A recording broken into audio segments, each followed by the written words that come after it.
नाज़रीन इकराम अस्सलामु अलैकुम। आपका हमारे चैनल TS इंडिया में इस्तकबाल है। और उर्दू क्या वकालत कर रहे हैं, ये बड़ी विचित्र बात है। ये उसको मौलवी बनाना चाहते हैं, कठपुल्ला पर की ओर इसको ले जाना चाहते हैं, ये नहीं चल सकता है। उत्तर प्रदेश के चीफ मिनिस्टर ने आज असम्बली में जिस तरह की ज़बान इस्तेमाल की है उससे चीफ मिनिस्टर की जहन की अक्कासी होती है। जिस तरह CM ने उर्दू ज़बान और उसके पढ़ने वालों को लेकर बयान दिया, उससे ये साफ ज़ाहिर होता है कि उर्दू ज़बान और उसके पढ़ने वालों के लिए वो कितनी नफ़रत करते हैं। क्या ये एक रियासत के CM को ज़ेब देता है कि वो इस तरह की ज़बान इस्तेमाल करे, जबकि उसी बयान में वो दूसरी ज़बानों को ये कहकर तायीद कर रहे हैं कि असम्बली में हर किसी को अपनी ज़बान में बोलने का हक़ है, जो कि बहुत हद तक दुरुस्त भी है। लेकिन सवाल ये बनता है कि जब सबको अपनी ज़बान में बोलने का हक़ है तो फिर उर्दू ज़बान को क्यों नहीं? एक रियासत का CM असम्बली में ठहर कर इस तरह का बयान देगा और काबिल मज़म्मत अल्फाज अदा करेगा तो फिर आम लोगों तक क्या मैसेज जाएगा? क्या इससे नफ़रती माहौल में इजाफ़ा नहीं होगा? जबकि चीफ मिनिस्टर ने मुसलमानों के बारे में जिस तरह का लफ्ज़ इस्तेमाल किया वो भी काबिल मज़म्मत है। जिस वक़्त चीफ मिनिस्टर असम्बली में ये घटिया बयानबाजी कर रहे थे, उसी वक़्त वज़ीर आज़म एक उर्दू से आगे बोली जाने वाली ज़बान अरबी बोलने वाले का इस्तक़बाल कर रहे थे।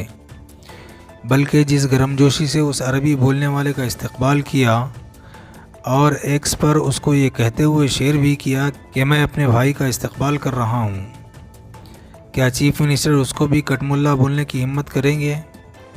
या फिर चीफ मिनिस्टर वज़ीर आज़म को कह पाएंगे कि वो एक कटमुल्ला को अपना भाई क्यों कह रहे हैं और उसका इस्तक़बाल क्यों कर रहे हैं? उम्मीद की जा सकती है कि आइंदा अपने मनसब का ख्याल करते हुए अल्फाज का इस्तेमाल करेंगे। सदन में मुखरता मिले, इसके लिए अगर किसी को हिंदी में वह धारा प्रवाह नहीं बोल सकता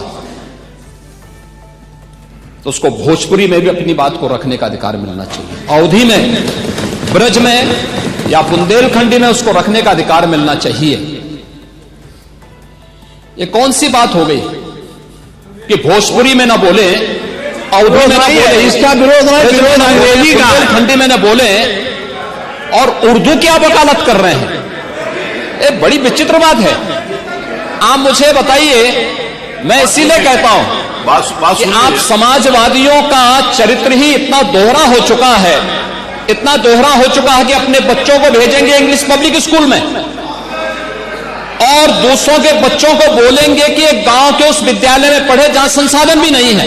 ये दोहरा आचरण और जाकी रही भावना जैसी प्रभु मोररी देखी दिन तैसी, यह तो आचरण आप लोगों का है। इसीलिए आपने कल भी भोजपुरी का विरोध किया, अवधी का विरोध किया, बुंदेलखंडी का विरोध किया और आप लोग अपने दैनिक जागरण में, दैनिक जीवन में इस प्रकार के आचरण के आदी हो चुके हैं। और इसलिए अध्यक्ष जी, इसका अभिनंदन हम लोग करते हैं और इन बोलियों को सम्मान मिलना चाहिए। इनके संरक्षण के लिए ही हमारी सरकार भोजपुरी एकेडमी का गठन कर रही है, अवधी एकेडमी का गठन कर रही है संत तुलसीदास जी के नाम पर।